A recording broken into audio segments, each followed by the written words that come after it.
In the west, in Tripoli, in the big towns, these are towns governed by militias, so they are just afraid, and they cannot speak up.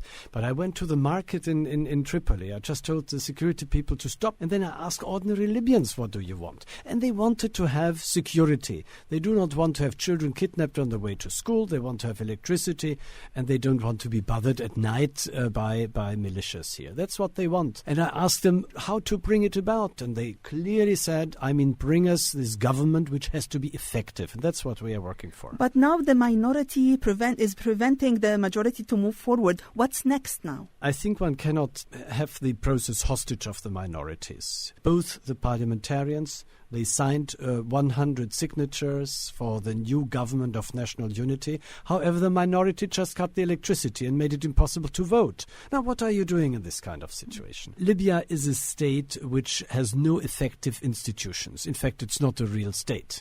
It is, governed by chaos and anarchy. Now, this does not disappear overnight. And we from the United Nations, we have experience with strategic patience, but also with insistence to bring these kind of processes ahead.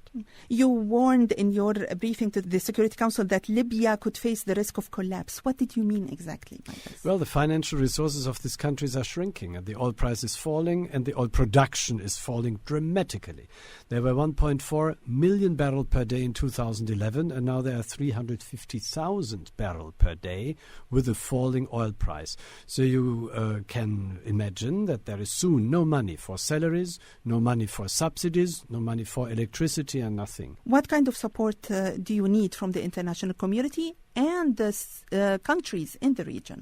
It is very important to be politically united and not to play games with the country, not to have proxy wars fought there, because everybody has one joint interest, and this is to fight the Daesh. It's very important to limit the expansion of the Islamic State, because this adds to the difficult situation. They are expanding at this stage to the east, to the west, but also to the south.